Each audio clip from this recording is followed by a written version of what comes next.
Take a look at this article about a guy whose financial advisor completely botched a Roth conversion, costing him a staggering $220,000 in taxes. Can you believe that? $220,000. Now, that is a horrifying story with a tax bill that size, but I am telling you, there are countless other people out there who have made similar, less dramatic, but still incredibly costly mistakes. And we're talking tens of thousands of dollars in taxes that could have been completely avoided. It's like stepping on a landmine that you did not even know was there. And all of a sudden, your retirement dreams just took a massive hit. Now, I know what you're thinking. This is a lot of money. And maybe this guy was dealing with millions in conversions. But here's the thing that really gets me fired up about this story. The mistake was not complicated. It was not some crazy tax law or complex financial instrument gone wrong. As a matter of fact, this guy probably needs to file an official complaint with the CFP board or the IRS or the SEC if the Roth conversion was made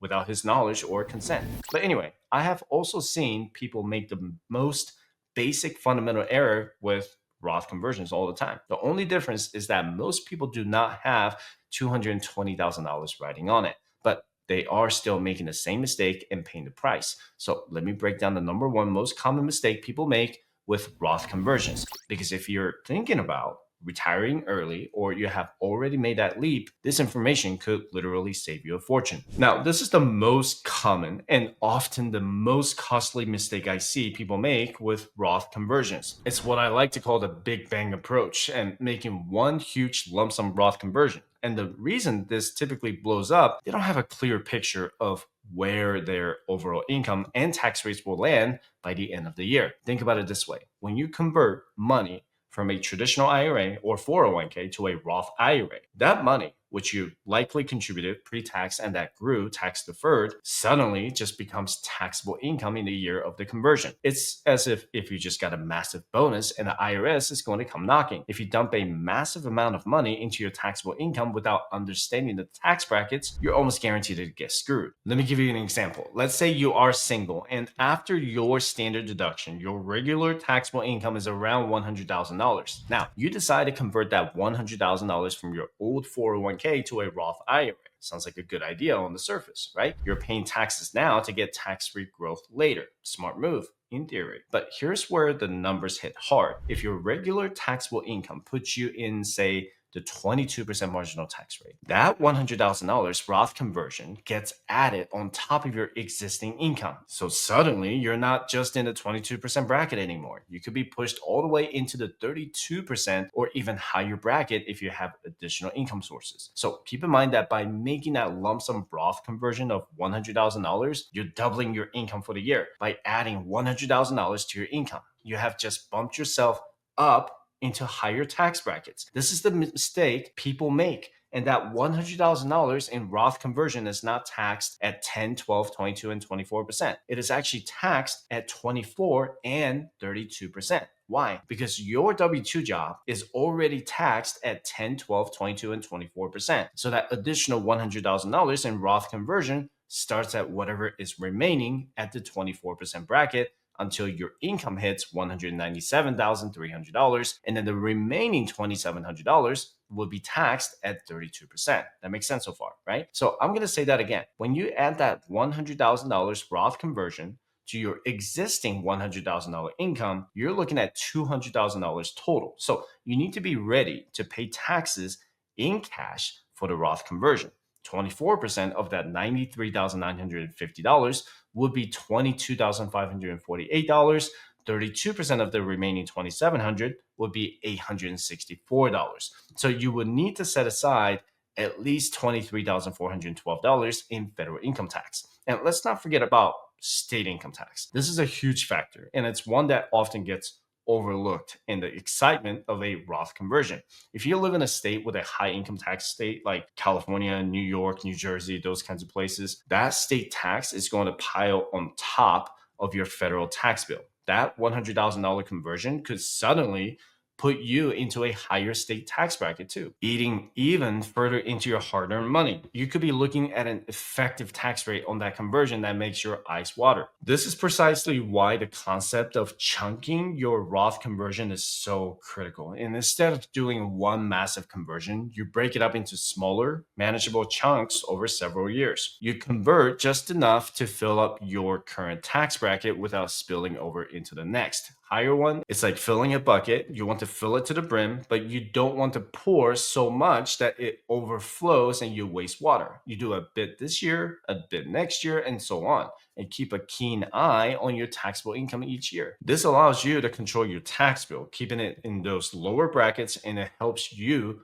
avoid that painful shock come tax season. And mistake number two. Now, this one might sound counterintuitive after I talked about mistake number one, so just hear me out. A lot of people, especially those eyeing early retirement, think, I'll just wait until I have a really low income year, then I'll do all of my Roth conversions to save on taxes. And while that strategy has merit, it can also be a mistake if taken to an extreme. The core idea behind a Roth conversion is to pay taxes now at what you hope is a lower tax rate so that your money grows and can be withdrawn tax-free forever. The longer that money sits in your Roth account, growing tax-free, the more valuable that tax-free growth becomes. It's simple math. The more time your money has to compound without tax drag, the richer you will be. Now, let's run some numbers. Suppose you convert $10,000 today and you pay 24% in marginal tax rate or in taxes on that conversion. That's $2,400 in taxes right now. And I know it stings, right? But that $10,000 is now in a Roth, growing tax-free. If that $10,000 conversion grows at an average annual rate of 7%, look what happens. In 5 years, that $10,000 will be worth approximately $14,025. In 10 years, it will be worth around $19,671. In 20 years, we're talking $38,696. And in 30 years, that initial $10,000 could be worth a whopping $76,122. All of it completely tax-free upon withdrawal in retirement. Now, compare that to waiting. Let's say you wait 10 years for that perfect low income year. And by then, the $10,000 you would have converted has grown to $19,671.51 in your traditional account. When you convert it, and even if you still pay 24% in taxes, that's $4,721.16 in taxes at that point. You save $2,400 in taxes in year one, but you missed out on 10 years of tax-free growth and ended up paying almost double the tax bill later on. And this is a missed opportunity, plain and simple. So you need to know your break-even point. And that's the point where the taxes you pay now are outweighed by the long-term tax-free growth that you're going to gain. If you continually put off conversions hoping for an even lower tax rate down the road, you might be sacrificing decades of tax-free compound interest. It's a delicate balance, and you still want to be careful not to underestimate the tax bill, right? So the point is that not that you should never wait for a year with lower income. Rather, it's about not waiting so long you miss out on decades of powerful tax-free growth. And sometimes paying a reasonable tax rate now is the smarter move for overall wealth accumulation. And you can always schedule a session with me by visiting firesignchat.com/consultation. And mistake number three is not having enough cash set aside to pay taxes in the following year. And this one is a classic and can cause some serious heartburn come tax time. And you have done the conversion, you have paid the taxes on paper, but when April 15 rolls around, you realize you don't have enough actual cash sitting around to cover that tax bill. What do people do in this situation? Far too often, they make the cardinal sin. They use money from the IRA itself to pay the taxes. This is a huge mistake. Or it could be from 401k. And think about it. If you convert $50,000 and you owe, let's say, $10,000 in taxes, and you take that $10,000 out of that $50,000 you just converted, you have only converted $40,000 into your Roth IRA. That $10,000 that went to taxes not only left your retirement account, but if you're under 59 and a half, you could also be subject to an additional 10% early withdrawal penalty. So instead of paying $10,000 in taxes, you just added another $1,000 penalty strategy on top of it. It's a double whammy, and it completely defeats the purpose of maximizing your tax-free growth.